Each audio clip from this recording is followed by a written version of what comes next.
Alright, so we're just start over again.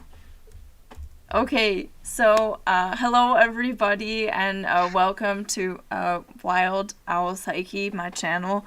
Today I have Hannah, who is an astrologer, and one of my besties, Schneer, and she is going to be giving him a live astrology reading, and it's also going to be a little Astro 101 as well. So I hope people get a better understanding of it through this. So, Hannah, take it away. All right. So before we get started, I want to say I don't know Schneer. I've never met him before. I've only seen pictures of him on Tasha's Insta. Yeah. That's as much as I know about him. So this is what we call a cold reading. So this is the birth chart. Can you guys see it? Okay. And so the birth chart is what we call I call it the blueprint of the soul. And physically, it's a snapshot of the second that Schneer was born, of where the planets were in the sky from his perspective on Earth. And this gives you an idea of the energies that he will go through his life with, his life's mission, and just the general, his general path in this world. And so the way we read a chart is through planets and signs and houses. And so these little symbols, can you see that little circle there? That's the sun. This little green female sign is Venus. And so those are all the planets. And as you can see, there are a lot of them. And then underneath each planet on the chart, you see this little symbol, this little M looking thing. That is Virgo. And all of these underneath it represent the signs. And then you see all the little pie pieces. Those are the houses. And so how it works is each of the planets represents an urge. Like the sun, its urge is to be happy, to find its identity, to be sane, to light up. That's what the sun represents. It's all about what lights you up, what keeps you sane, how you identify. And then the sign will color that urge. So Virgo is Schneer's sun is in Virgo, and so Virgo is this energy of perfecting and improvement and being of service and fine tuning, taking all the little pieces and making everything better. And so that tells me that Schneer is lit up and identifies with improving. He's always improving himself. He's always working on his identity. He might be very critical of himself, but it's all to be of service to the world and to himself, because it's the sun. and so his sun in Virgo lies in the 10th house, and the 10th house is the house of reputation, of your mission in this life, of like ancestral inheritance, of can sometimes be your career, but it's really like your mission in this life. And so that tells me that Schneer gets lit up when he's trying to find his mission, when he's fine tuning how he wants to improve the world, and your personality, yourself, is a big part of your life's mission. Does that make sense to you? Yeah, I think my identity, like uncovering and understanding my identity is a big part of like a lot of the work that I do and how I integrate that into my life and constantly refining that as well. It's something that I'm always doing. And also just it's interesting that what you said before about making improvements, because I feel like I'm the type of person that you can give me a piece of material or whatever, like any sort of, even like a job, and I'll walk in and I'll be like, okay, these are all the ways that you can make this better.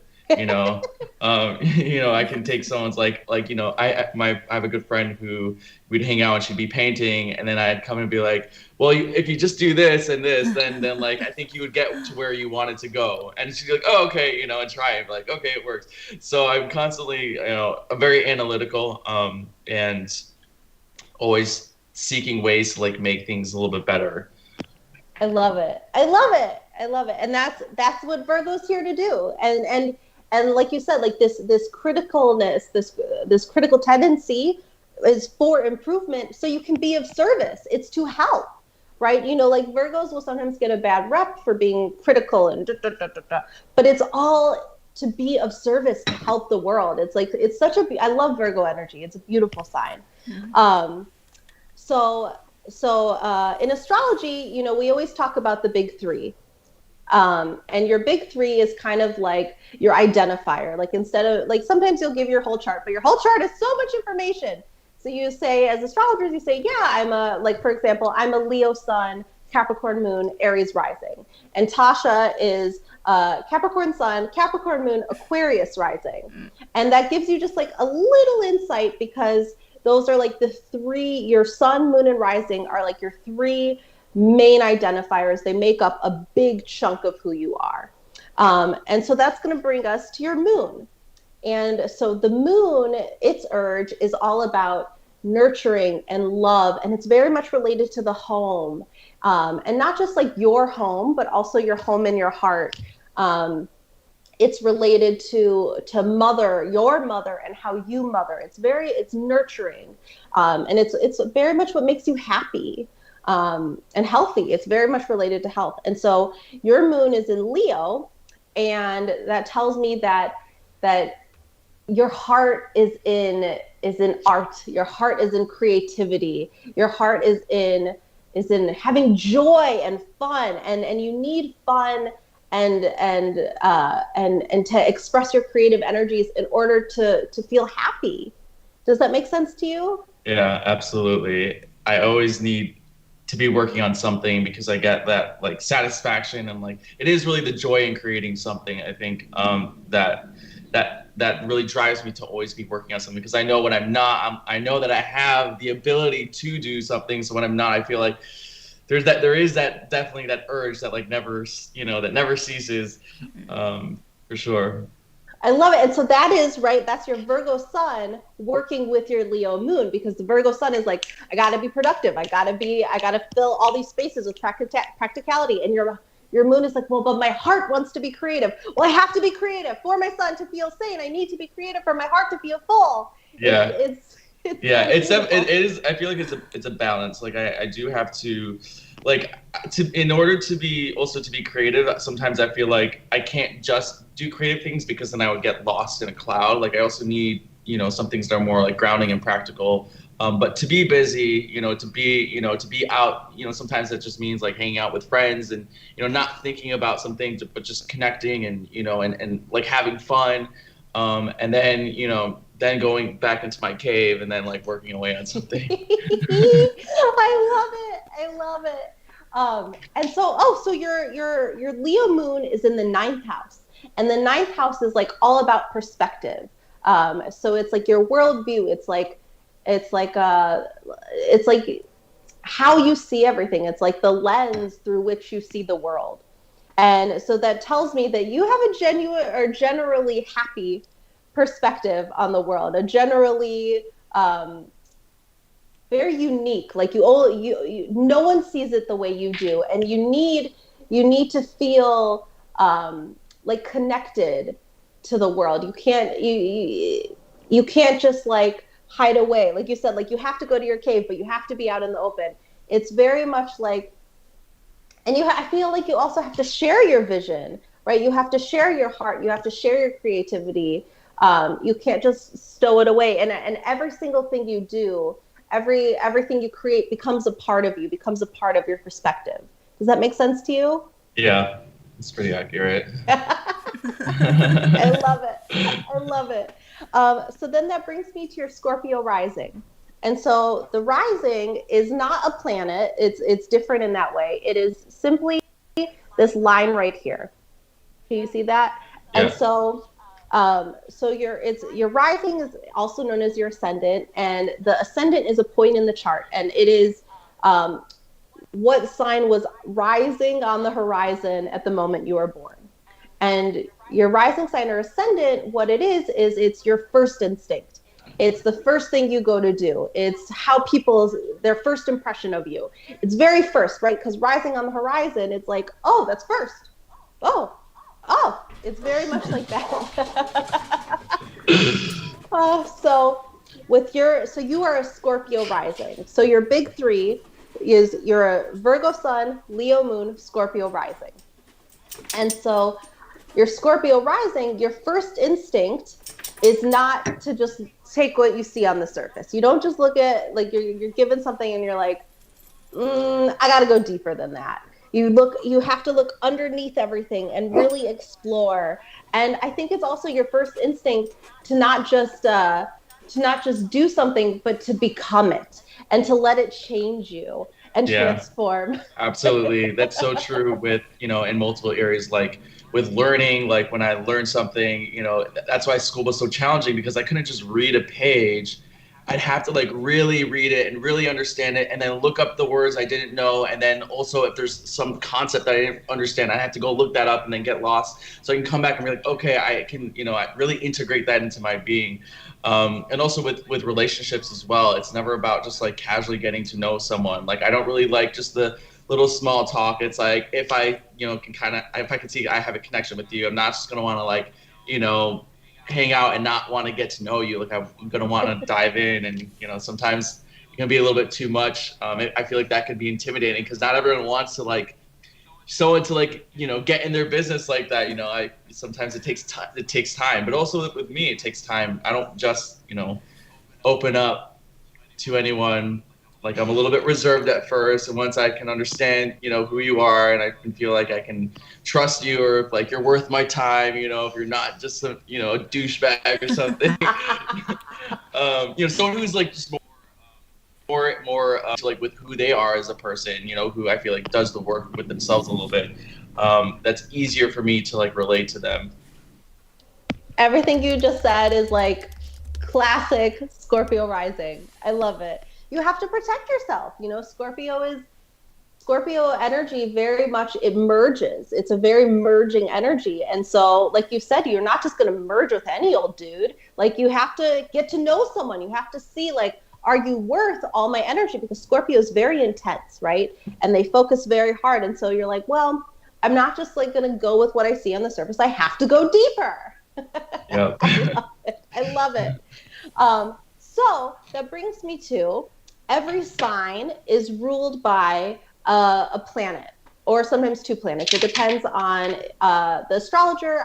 For one, I follow traditional and modern rulerships. So from my perspective, Scorpio is ruled by Mars and Pluto. So when we look at a chart, whatever your rising sign is, whatever planets rule that sign, that's considered the ruler of your chart. So, Shanair, Mars and Pluto rule your chart.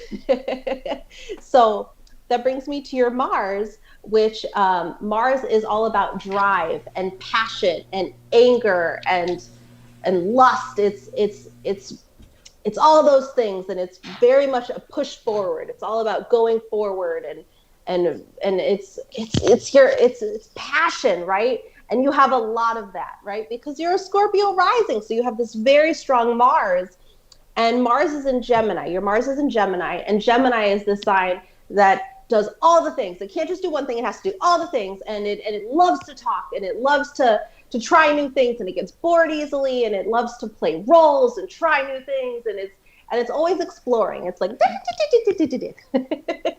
yeah, definitely. It's almost, like it's almost, sometimes I think I see it as like a fault in like my my personality. Almost like I feel like I'm interested in too many things that it's hard to like really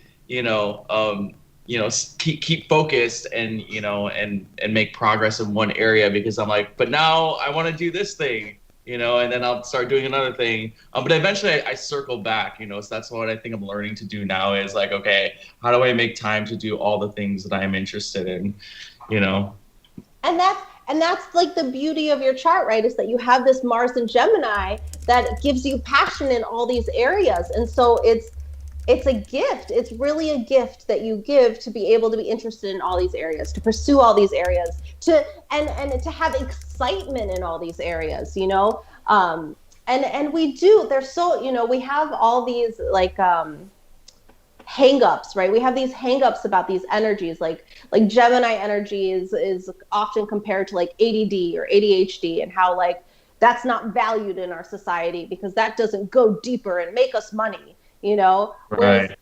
but Gemini energy is fun. They solve problems. They get you excited, and there's so much value in fun, but we just, it's not seen as valuable. But Yeah. it's such a special placement for you to have all this passion in all these different placements.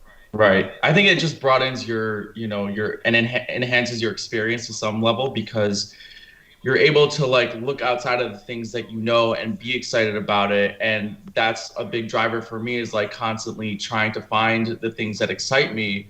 And those are the things that keep me going. Definitely in the harsher moments, because the way that I think is that like there's got like life is so vast. There's so many different experiences that you can have, that maybe I'm not happy now because I'm not having some experience out there that is waiting for me to stumble across. So I like to keep I like to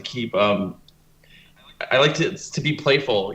I like to just be out there and be open, to new experiences and to meet new people, because that's that excitement is like I need that. You need it. It's what pushes you forward. Oh, I love that you said playful. Playful is the most perfect Gemini word. You need to be playful. Your passion is play. And that's what's going to fuel you to move forward in the rest of your chart. Your whole chart is connected. It's not just this planet, this planet, this planet. Like we're dissecting it now, but your whole chart works together. And so as you have that play, as this passion drives you forward, it works towards your goal of improvement, of transforming yourself, of being creative, of sharing your perspective with the world. All of these things work hand in hand, and it's so special and so beautiful.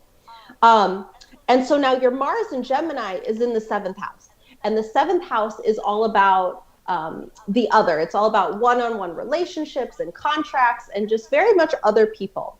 And so this is a consent-full space. You do not have to answer. You can say, I'm not comfortable having this discussion. This is consent 100%. But I would look at Mars and Gemini in the 7th house, and I might say, you might not be monogamous. It might not appeal to you as it would to someone, let's say, with Mars in Taurus in the 7th house. Do you feel comfortable sharing? I'm pretty, like I said, I'm pretty much an open book, usually not towards like the general public, but I'll make that exception this time. But I think that like the idea of monogamy, maybe it's because of the culture that I grew up, is very appealing, and it's something that I have like aspired to, but never have really been in a super committed like monogamous relationship. As far as like a romantic relationship goes, I've had really great long-term friendships that I feel like are going to be lifelong friendships. But I think that for me, it's really about finding, because I think every person that I meet maybe speaks to me in a different way. And so even though I like the idea of monogamy, I haven't fallen into it yet, because I guess I haven't really, gotten to a place where I connected to someone on, the most important levels. I've maybe found one, I connected to them on one level, but something else was lacking. So I just couldn't do it, because I'm like, if I'm not all in, then there's really no point. But I think that like, I'm sure at one point, like I'm open to the idea, and I'm sure it's going to happen. Whether it's going to happen forever, who knows? But I like the idea of having, something intimate that is monogamous. But I think that when it comes to relationships, that from my perspective on that is like, it's so important to also have like all your friends constantly in your life, because I don't really believe in just, putting all this expectation on one person to like fulfill you, at all times, in all parts of your being. You should be able to relate to a lot of people, and because there are so many great people out there, right? Yeah. Yeah. So actually, this makes so much sense for your chart, because while Gemini, your Mars in Gemini is in your 7th house, your descendant, which is directly opposite your ascendant, your descendant, I don't know if you can see, it's this little line here. While your ascendant is you, it's your first instinct, it's you. Your descendant is the other. And it's all about how you have these relationships. Like, for example, like Tasha has her descendant in Leo. So she has a ton of Leo energy in her life, because that's just the other that she's drawn to, that's drawn to her. So your descendant is actually in Taurus. So you draw in these people who are stable. Taurus is this very stable, stubborn, sensual, rooted energy. And so you have all these people in your life who have that energy, but you also need, it's so funny that you said that, like, you need multiple levels, because you need that dependability. You need that dependability, that stability in someone else. But you also need to have the passion and to be able to explore all the things. And Taurus energy tends to be a little monotone. Right, and Gemini energy is everywhere. That's probably why, though, that I'm attracted to that, because I feel like I can be so all over the place, and I'm attracted to that stability, because I can rely on that. And with myself, I know that I'm in a million different places. Sometimes it's hard to. I mean, I can bring it back down, but it's comforting when someone is. I know that they're going to be where I left them, so to say, and they're going to be doing their thing. And I can just run in, and then have an interaction, and then I can run out.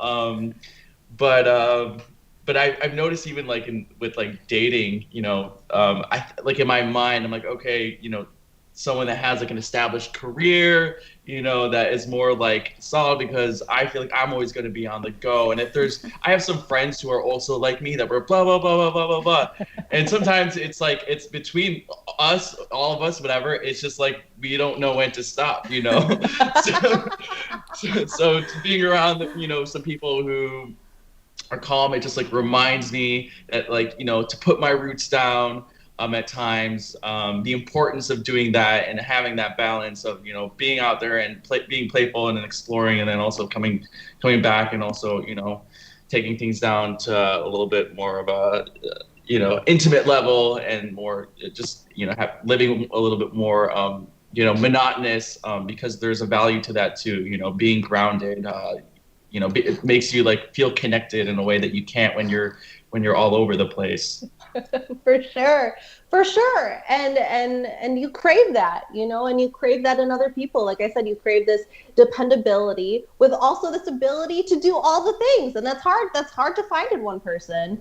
And maybe that's why you're meant to be with multiple people and not just one, We'll see what happens. We'll see. So we talked about your Mars, right? Because your Scorpio your Scorpio rising, your Mars and Pluto ruled. So I want to get into Pluto. So your Pluto is in Scorpio in your 12th house. And Pluto is this energy. It's the phoenix. I really think of Pluto as the phoenix. It's intense and obsessive and power hungry, and it transforms. It can't function the same forever. It needs to burn everything up and transform into something new. That's what Pluto is. And Scorpio, obviously, it's ruled by Pluto, so there's similar energies. And so with Pluto in Scorpio, it's like you can't help but be transforming and it's this merging of other people and merging of consciousness.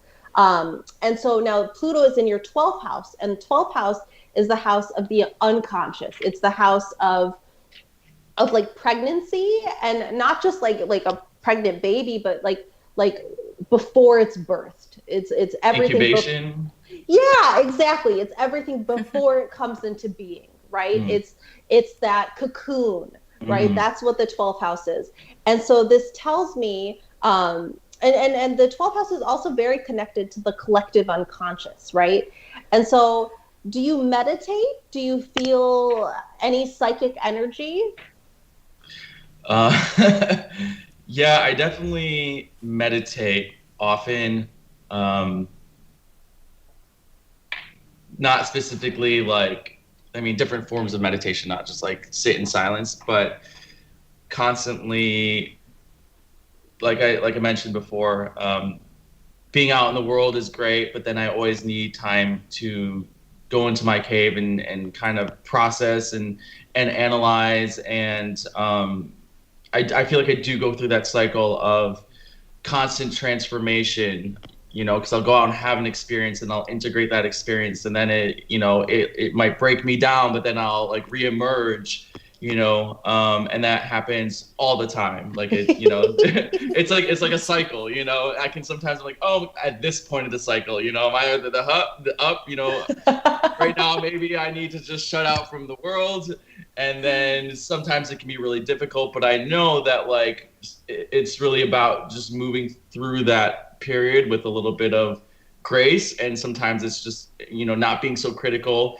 because I know at the other end of it there's going to be this reemergence that is going to be something that is going to be better off. I'm going to be better off once I get to the other side. I can't even tell. You just described Pluto in Scorpio in the 12th house like more perfectly in words than I could ever say. Perfection. That's it's so beautiful that you do that, because this every planet, it manifests differently for every person. I like to use this example of the blueprint, right? Like your chart is the blueprint, and you could have 10 different people with the same exact chart, and they would all manifest it so differently, right? So I like to use a metaphor to kind of explain it better. So like, let's say you have 3 different houses, or we'll start with 2. Let's say you have 2 different houses, and they're both the exact same blueprint, the exact same layout. But how they've dressed up the houses is completely different. So like one of the houses is like mid-century modern, right? Like very minimalist, very like clean lines. And then the other house is like red and gold and gaudy and royal and all of this. And to look at these houses, to walk through them, you'd have no idea that they're the same blueprint. Like you might notice like, oh, this is kind of similar, but their dressing is so different that you just have no idea that these 2 houses are the same blueprint. Right. And that's what it's like with charts, is that you have this beautiful Pluto manifestation of working on yourself and growing and working, but someone else with your same chart might have that Pluto manifestation of like drug use and hiding. And it's so beautiful the way that you have manifested it, because I come from this perspective of evolutionary astrology, where every sign and every planet has a shiny side and a shadow side. And our goal is to go towards the shiny, but sometimes we get caught in the shadow, and there's no way to live shadowless. Like it's impossible. Right. It's gonna surface at some point. Yeah. It's always surfacing. Yeah. Your shadow's always out there, but it's this idea of leaning into the shiny, right? We always want to lean into the shiny. And what could be better for a Pluto and Scorpio in the 12th house than going away into your little cave and transforming? Like, it's so perfect. I can't stand it. Like, oh, it's so beautiful. That's like the shiniest manifestation you could manage. Yeah, I find it interesting because I never really attributed it to my chart and my personality. I just kind of thought like, I approached it as like, okay, this is just how I process things, and didn't always see it as like a good thing necessarily. So it kind of maybe like being super critical, to myself about the way that I process things. And I think doing this just helps me understand that this is really just, my nature. And it's easier, when you accept, your nature, because then you can recognize, well, am I manifesting through that shadow side, or am I manifesting through that bright, shiny side? And knowing what those sides are and being aware of them, instead of fighting it, making sure that instead you can make a decision, like how am I gonna approach this situation? How am I going to react to it? Oh, that is exactly what I tell people, right? People come to me as an astrologer and they're like, "Oh, tell me my future, blah blah blah blah blah," and I'm like, "I can't do that. I can't do that." But what I do, what I do as an astrologer is I look at your chart and I validate things felt, right? There's so much that, just like you said, there's so much that we feel that like is wrong, that you don't really feel like, oh, this is just a natural part of me. And then the chart says, oh, no. This is you. Yeah. This is your gift to the world. This is who you are. This is a part of you. And it's worthy and it's special, and keep doing it, right? And that's what astrology does, is we're able to see the natural energies. And I'm so glad that you feel this way, because that is exactly my goal with every reading, is for people to take it in and be like, oh wow, I'm naturally like that. I can accept myself, because we are, like you said, we are in such a critical society where we're constantly criticizing ourselves and constantly feeling like we're not enough. And astrology tells us everyone's enough. Everyone is exactly as they should be, and it helps us to navigate to feel our best. Exactly. Yeah. Oh, you said it so perfectly. Yeah, and I think I'm really making a point now to approach my life in that way, where I say that, look, this is your unique experience. This is how you relate to the world, and there's so many times where we feel like we're on a timeline, where we have to have certain things figured out, where we have to hit milestones. And that, I think, when I try to like fit that narrative, that's when I really struggle. That's where when I stop seeing my growth. And that can be part of my cycle, where it kind of can bring me down, and I come to that, that realization of like, no, like literally, like I wake up, this is my time. I can do whatever I want, and I don't have to apologize about that. And I think it took me a while to really get there, without, like not having to explain myself. It's like, this is my journey, doesn't look like yours because it's specific to me. And if I follow that, if I, move in that direction, that's when I'm going to find the things that, that's what I'm going to find my success. That's when I'm going to be happy. That's when I'm going to be, vibrant. That's when I'm going to be having the experience that actually means something to me, and not when I'm, trying to make, someone's idea of, who this person is, make that happen, because it's never going to happen. I'm never going to be successful at that, because that's always chasing an idea of something and not actually, living the true experience. Exactly.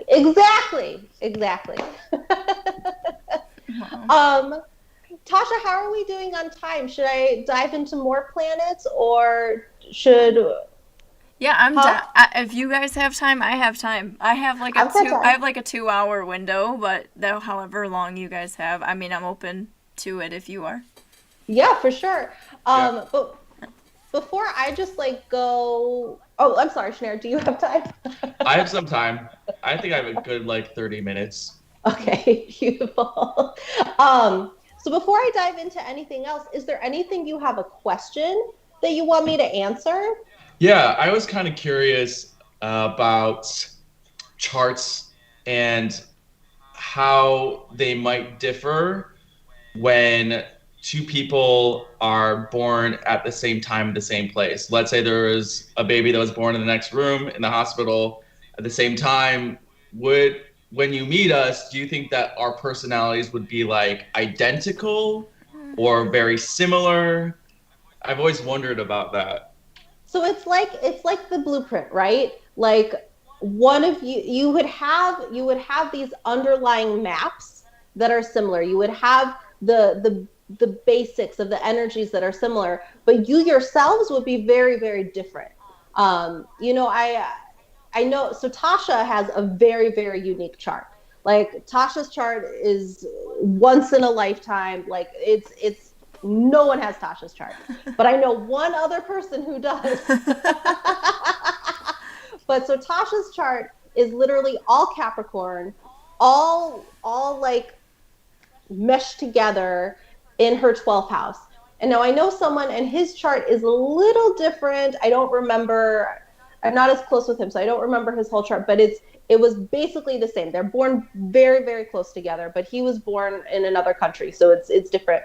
But they're so different, right? It's this underlying similarity of so Tasha's chart is a very easy example because it's all in one place. Very Capricorn. She's all Capricorn. She's basically all Capricorn in the 12th house. So she has a very like single mind, right? Tasha has this what's the word? Like not like I can only do the energies for it. Yeah. I don't know. You know, like she's motivated. She goes for what she wants. She has a path in mind and she goes after it. And that's Capricorn energy. Capricorn energy is climbing the mountain. Capricorn is the sea goat. So it jumped out of the sea and climbed the mountain. And so Capricorn is always climbing the mountain. And sometimes he'll get to the top of the mountain and be like, oh, this is the wrong mountain. I'm going to jump back in the sea. He'll swim around, find a new mountain, climb that one. And so they both have this energy of, I want to get this goal. I want to get this done. I want to be productive. I have this vision. I'm laying foundations. But, you know, what he wants to lay and what she wants to lay are very different foundations. They're very different dreams. So even though they both have this Capricorn energy of productivity and like building legacies, they're very different. So for example, someone with your exact same chart, if they have this 10th house Virgo, right? Like yours is all about improving your identity. Theirs could be all about like body image. Like if yours could be more about like your inside. There could be more about like improving their body so that they could like model, right? Or yours could be more intellectual. So it's the same energy. It just plays out in different areas. Does that make sense? Did that answer your question? Right. Right. Or now that I'm thinking it also sounds like it could play the same way through different avenues as well. Like exactly, you know, in your life. Exactly. Like there's that saying, how you do one thing is how you do everything. Almost, you know? Yeah. No, for sure. Yeah. You know, and so like you look at the charts of twins, right? And sometimes twins are born with the same rising sign, the same everything, and they're so different, right? You see their similarities, but you're also like, oh wow, they're also really different. And that's because, you know, each sign and each planet has infinite manifestations to it, infinite energies to it. Like I said, like the sun is your identity. It's what lights you up. It's what keeps you sane. And Virgo, it's being of service, being critical, being improving and working hard and rituals. Like it's all of these things. And so it's a balancing act of which ones you're going to go after. And so the energies are their foundations are similar, but in practice they're so different. Right. It's like almost like having a recipe where you have the same ingredients, but like the measurements of each ingredient are a little bit different. So that's gonna, affect what the outcome is. Exactly.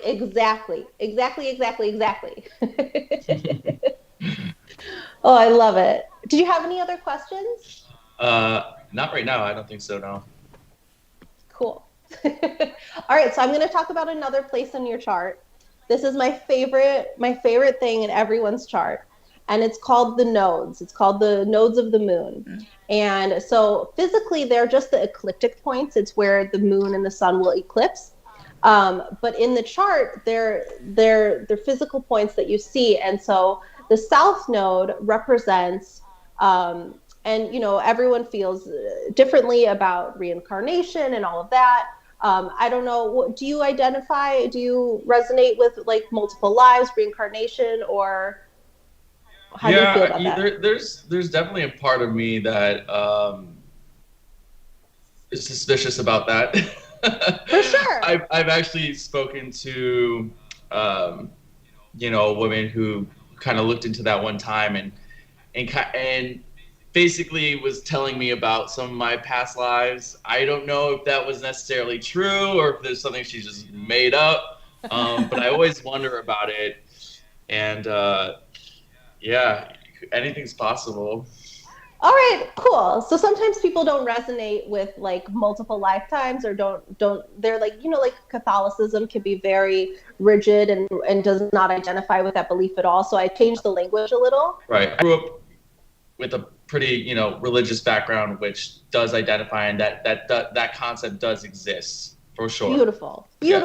Okay. It's some, I just trying to relate it to the person so that they don't they're like, I don't believe in that. That's wrong. Yeah.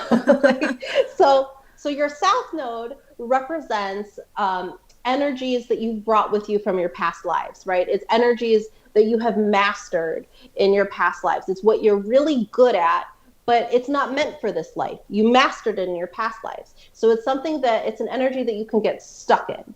It's something that you're good at, but it will sometimes lead you to like craziness. And so to help with that, we look towards your North Node, which represents your path of highest good in this lifetime. And your North Node is always opposite your South Node. So they're always energies that are connected, but different ways of manifesting. So your South Node is in Leo in the 9th house. And so that is, it's near your moon. It's not connected to your moon. It is near your moon, but it is connected to your Jupiter, but I'll get into that in a little bit. Okay. So this tells me that like in your past lives, you were very good at expressing your worldview. You were very good at creating like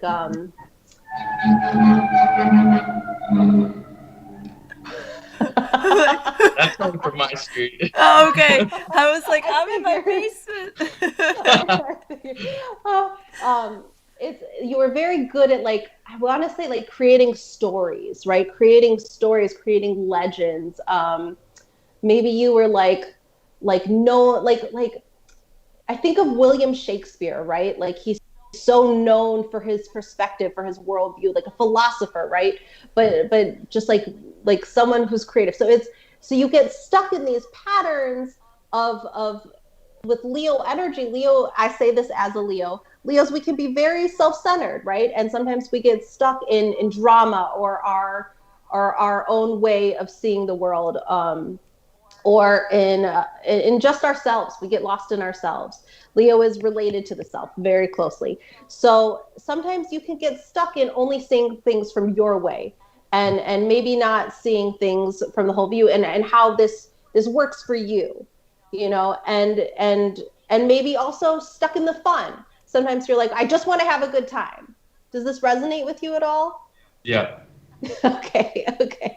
So these are things, right? These are things you're good at, and they're also, this is your situation is unique because this is your moon. This is also your moon. So this is also things you need. It's not just, these aren't just energies that you get stuck in. These are energies you need to feel happy, to feel healthy. So yours is a little bit more complex. And then your Jupiter is there, and your Jupiter again is in Leo in the 9th house, and Jupiter expands everything it touches, right? So this tells me, oh my gosh, you are so creative, so just, there's like, I need a better word than creative. It's like so artistic, so like brilliant. It's like I need a better word than creative, like brilliant, like you could create like masterpieces like that. Like it's so easy, and you understand yourself so much more than the average person, and you understand all these philosophies, and it's just like you're able to express yourself so easily. It's so beautiful, and you're so easy. It's easy for you to love and to recognize, the shininess in other people, and you make people feel good. You light them up. You help trigger their creativity, right? And so this is, Jupiter is such like, it's a beautiful energy, and it's conjunct your South Node, which is so interesting because here's your Jupiter and your moon. These are planets. You need these energies, but it also is something you get stuck in. It's so complex. That's not an easy placement you have. That's a hard. Nope. That's a hard path to follow. So when we look at your north node, that's going to give us some guidance towards your path of highest good, how to feel unstuck in all of that stuff. And so with your north node, it's in the third house in Aquarius. And now I have this same thing too. In certain, you have something called an interception, and I have this too. It's where a sign doesn't touch a house cusp. It's just like they're on its own. And so it's a harder energy for you to access unless you have a planet in it. And so you have Leo and Aquarius intersected in your chart. And so you have you have Jupiter and your moon in Leo. So Leo energy is easier for you to access, but Aquarius energy is a little bit more evasive. It's not elusive. It's not as easy for you to grasp. Mm-hmm. And Aquarius energy is all about being the rebel and being independent and being different and being an individual, and also seeing the big picture, seeing how everything comes together to create this beautiful masterpiece, right? To create this big picture. And you do have, so Aquarius, like Scorpio rules Mars and Pluto, Aquarius is ruled by Uranus. And so you do have, obviously everyone has a Uranus placement, and yours is conjunct Neptune. So you do have access to some of these energies through your Uranus, but Aquarius is harder for you to get to. And so in Aquarius, in the third house with your north node, it's very much this tells me that it's good for you to stand out in your community, to be different, to be unafraid to be different with like your third house is it's like your community, it's your immediate thought process. It's like I think of it as like your cousins, right?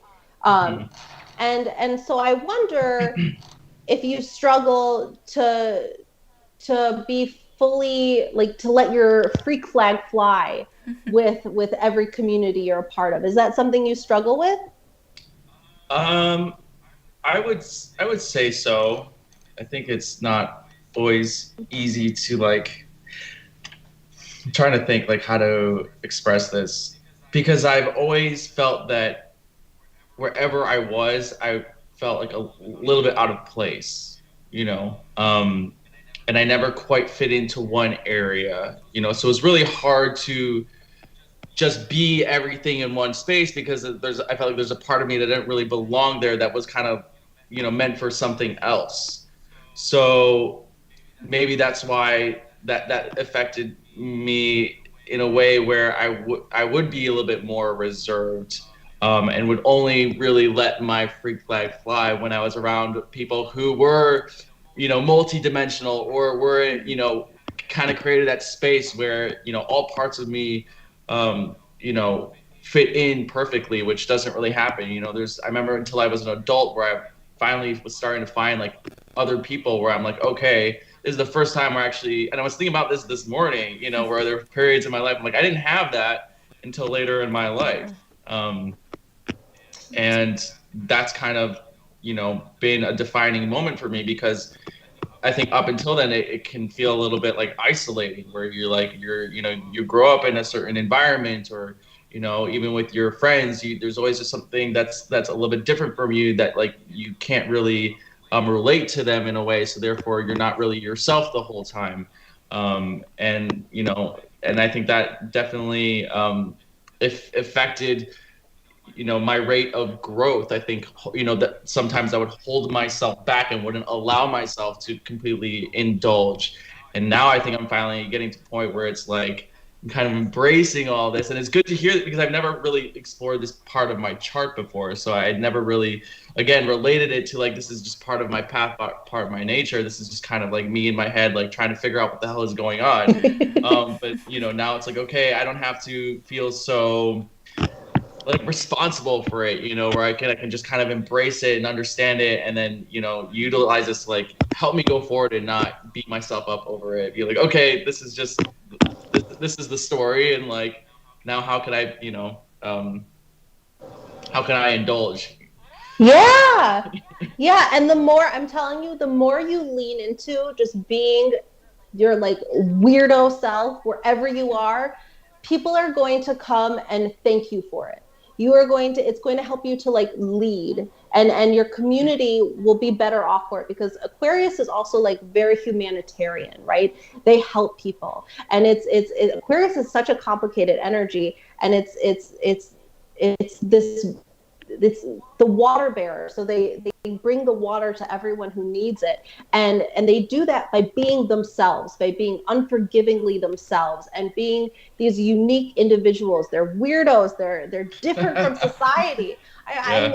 I love Aquarians. Tasha's got very big Aquarius energy. Yeah. they're weirdos, and we Yeah. love them. And the Yeah. more you do that, in familiar spaces, I'm telling you, the better you will feel. The more people will tell you like, oh, you helped me so much. Right. And also I want to touch on the third house representing your like short-term thought process, because it is your community. That's what I've been focusing on. And this makes, and it is trying your Mars and Gemini, which is more complex than I'll get into today. But it tells me that, how you were saying, like, it's hard for you to be all of those things, that the more you are all of those things and realize that in your mind, the more you like take a step back and see, this is how it fits in this role, this is how it fits in this role, this is how it fits in this role, this is how it fits in this role, and they all fit together, I think you'll be a lot happier. I think you'll find like a key. Does that make sense? Am I like speaking correctly? Yeah. Yeah. So you're saying just being able to like combine all those different aspects and finding a way to like make them work together? Not necessarily combining them, but accepting them as separate entities, as just like being able to take a step back and see, okay, this is how I do this, this is how I do this, this is how I do this, this is how I do this, and I can do them all separately, at the same time, and just kind of, because Aquarius is very much taking a step back, seeing the big picture, and because it's trine your Mars and Gemini, it's very much like, the more you play all these different roles, and the more you play all these different roles at once. Yes, Right, like at right. once. Yeah, I think so. I think that would be definitely the key. It would be to like figure out how to play all those roles successfully at the same time. That has definitely been a challenge because each role takes a lot of energy and dedication and commitment, and it's hard to do all those things. And I was actually thinking about this morning again, like discipline, how I need to work on my discipline if I want to play a certain role, if I want to explore a certain path. And the key to finding success in that area, to get to where I want to go with that, it's going to take discipline. And it's challenging to be disciplined in so many different areas because I also want to have fun. and well, so I think also, Aquarius is it's also like newness, right? It's very new, like innovative energy. And so invent your own new discipline. Like you don't have to be all of this thing or all of this thing. You can be your own unique this, and this, right? Like you can be like a filmmaker, plumber, electrician, right? Like you don't have to be like, you can create your own mindset, your own job, your own Right. your own anything. And that, I think the more you lean into that, the more you lean into just acceptance of all of these are me. I'm not just this, I'm not just this, I'm not just this, I'm all of this at once. And the more Right. you lean into that, and the more you're like, I am my own weirdo, right? I am all this, I'm my own weirdo, Right. and I'm not hiding it from anyone. I'm embracing all of it all the time, which isn't easy, and you can't do it all the time. That's not the nature of the world. But when you can, I think you'll feel better, and I think you'll find that it's like the stars align for you. Does that make sense? Yes, it does. Yeah, I think so too. That's what I'm constantly working on, that, trying to figure a way and refining the process of doing that so I can, do my own thing, I guess. Yeah. Oh, you're doing your North Node. Do you know, did he already go through his Saturn return? Yes. Okay. Yes, he did. Yeah. What's Saturn return? So your Saturn return is when you become an adult, astrologically. It's so Saturn is the planet of mastery. It's the planet of limitations. It's the pressure that turns coal into a diamond, right? It's this very slow moving, hard energy, and it's ruled by Capricorn and Aquarius, and it's all about like discipline, and working hard, and knuckles to the ground and all that. And so every Saturn, the planets, they move, and Saturn will move around. It takes around 28 years to return to the position it was at, to the same exact sign and the same exact degree. It takes 28 years to come back. And so when Saturn returns to the degree where it was at when you were born, that's called your Saturn return. And that's, in astrology, we believe that's really when you become an adult. And so yours, I can't tell you because I'm on my phone on this video, and I can't go off and find the exact date. But your Saturn return was within the last 2 years. So around the 28th birthday. Sometimes it's earlier, sometimes it's later, but around 28. Right. And so your Saturn is in Capricorn in the second house. So to me, it's like a time where you really had to stand up for your values. You had to be like, no, this is what I want, or like buckle down to like start to make money, or buckle down to like. Yeah. I feel like I'm kind of doing a lot of that now. Oh yeah, of course. This is your Saturn, so you're always doing it. Doing it. But there's like your Saturn return happens, and there's like a certain limitation that you have to break through in order to really do it. And yours is also conjunct Neptune, so it was also like, okay, finally I have to start living my dream, or start creating my dream, start laying the foundation for the dream I really want, of what I really value in this life. Does that make sense? Yeah. Yeah, I think, I want to say maybe even 2018 was when I first did my first short film even. I was like, it's time. We need to start doing this. That could absolutely be it. I'm trying to see. It's not really. It's sextile Pluto. And and Neptune. Yes, film. Neptune is film. Yes. Exactly. I wish I had the like transits so I could tell you more. But yeah, so you went through your Saturn return. Yeah, it might have been 2018. I can't remember when Saturn was in Capricorn, but Saturn's in Aquarius now, and Tasha's coming up on her Saturn return in, did we say 2022? Yeah, 2022. So Tasha's not an adult yet. I'm not an adult yet. I'm getting there. Yeah, it is kind of confusing when you're in your 20s, you're like, am I an adult now? Because I don't really feel like it. I definitely feel more like an adult now than I did when I was like at 25. That's for sure. Yeah, of course. Sure. But I don't know. Even now, I'm like, I guess I'm an adult. I guess. If that's what you say, I guess. Yeah. I guess this is what adulthood is. All right, that's fine. That's how I feel. Oh, I love it. Yeah. I wish I had more information on that.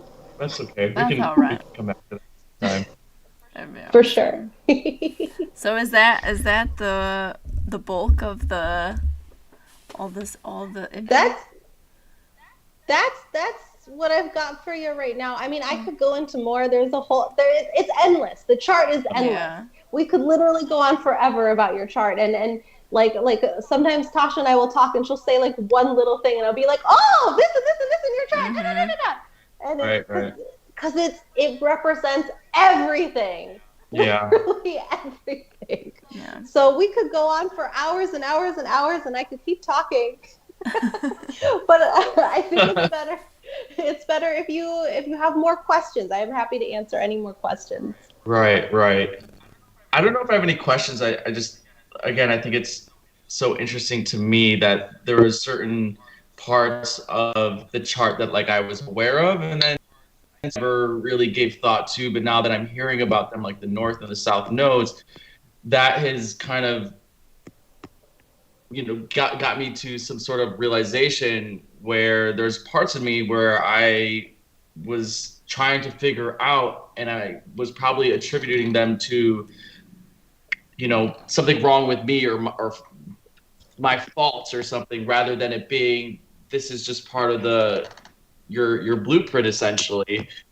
And I think that's going to make it easier going forward, because I can reflect on that and then analyze a little bit. Okay, so how am I relating to my experience right now?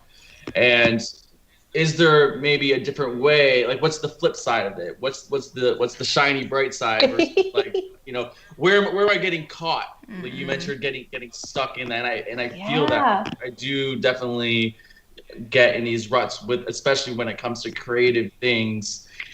And just recognizing that that's going to exist, that's going to happen, but maybe now that I have an understanding of that, I should expect that. Then now, how can I proceed and maybe make that struggle less messy? Messy. Yeah. Just let it all out. Just be a weirdo. That's your answer. And when in doubt, be a weirdo. Yeah. That's the best advice I could give you, for sure. Yeah. When in doubt, be a weirdo. Yeah. I like that, because I am a weirdo. I don't show that weirdness to like other people that are like maybe outside. I mean, my family knows I'm a weirdo. I know you're a weirdo. Okay. Yeah. Oh yeah. I mean, you see, because because I'm also a weirdo, so yeah, that's why. Yeah. I guess like embracing that weirdness and using that, I think will be powerful. I think that's going to be, give me like satisfaction if I can just like express that in ways that are relatable, and I think that when people do that, it actually makes people feel more comfortable in their own skin, and it's really potent, and that's I think why I've been so attracted to the arts, because I kind of felt stifled growing up, that I wasn't able to express myself. And when I saw these people who were able to do this so well, that like for me, that gave me the permission essentially to start, living in my own weirdness. And I think that we have to fully embrace ourselves to feel like we belong here, because it's easy to feel alienated when we're kind of fighting against our, against that blueprint, against our nature. And I think that's been a big part of my journey, right? And like you said before, constantly refining how I process that, how I keep growing into that. That is very, very much true about how what my journey is like. I love it. It makes me so happy. Awesome. That's like, as I was like sitting here, I was like, it's like making sense, like why we're friends. First of all, it's like, yeah, it makes sense. And a lot of things I feel like were similar in my chart. But like when I met Hannah, it was like the second time we ever hung out. You were like, when were you born? What time? Where at?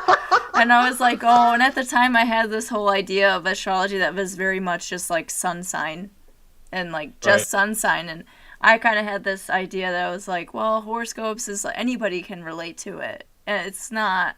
And then you were like, no. You're like, let me, like, there's a whole chart, there's a whole thing. And I remember when you read it for me, I was like, Oh my God. I was like, this is so accurate. It's scary. Yeah. It always boggles my mind when people are like, "Oh, do you believe in astrology?" I'm like, "What do you mean? Do I believe in it?" It's literally like when you look at the chart, and I've done some research before on myself, like with numerology, like the day of the week that I was born, and like all these things really, really resonate with me, and that is like, okay, I don't know if I'll look at the forecasts.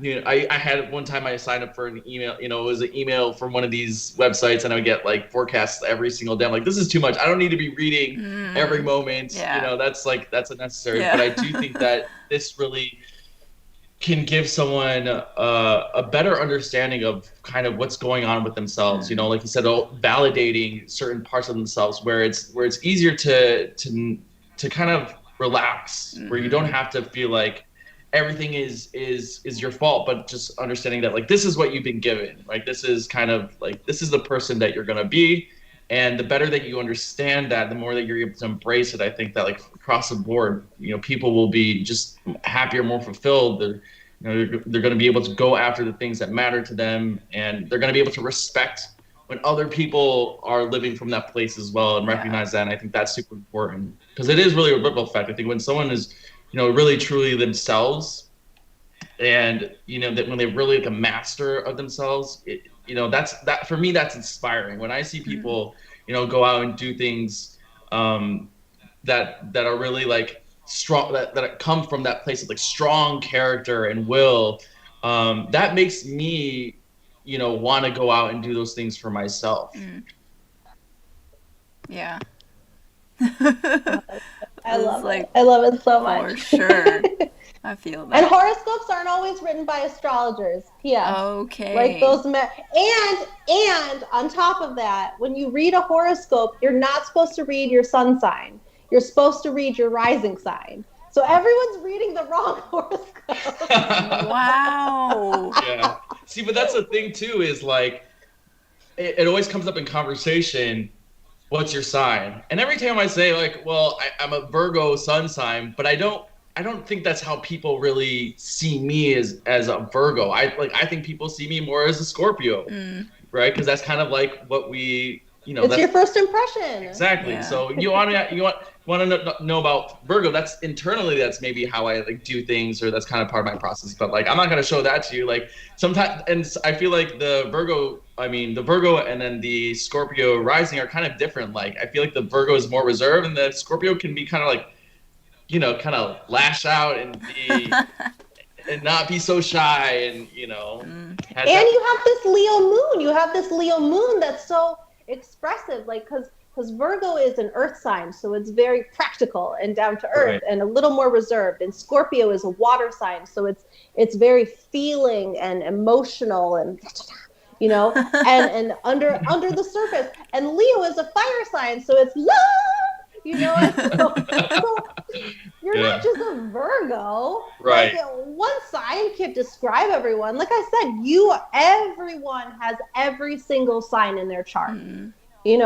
My husband does not believe in astrology. My husband does not believe in astrology at all. Doesn't matter what I say. He doesn't believe in it. And he'll be like, well, but I identify, like anyone can identify with anything. I'm like, yeah, because every sign is in everyone's chart. Right. Right. It's just how you manifest that sign. And that comes into play with the signs, with the planets and the houses. But it's so complex. Pop astrology. Psh. Yeah. If I have like an astrology question, I just like text you. I'm like, Hannah, I have a question. Well, I love it. I want to make sure we don't go over time, because I know you said you only had 30 minutes. But yeah. I just want to also say thank you so much, and like thank you, Hannah, for so much information. Seriously, I feel like it was really easy to understand, like the way that you explained everything. Like I was just like, I get it, whereas like sometimes I feel like astrology can be hard to understand. You made it easy to understand. And then thank you, Schneider, thank you for being willing to have your reading done live so that other people could see. So thank you so much. Thank you. Mhm. Thanks for Yeah, it's having been us. great. Of course, of course. Yeah, thank you, Tasha, for hosting. Of This is course. I'm excited because I feel like I learned a little bit about myself that that I didn't really that I feel like I needed to know. Like I needed to know this information. It's been helpful. So thank you for that. Yay. I'm so happy. Awesome.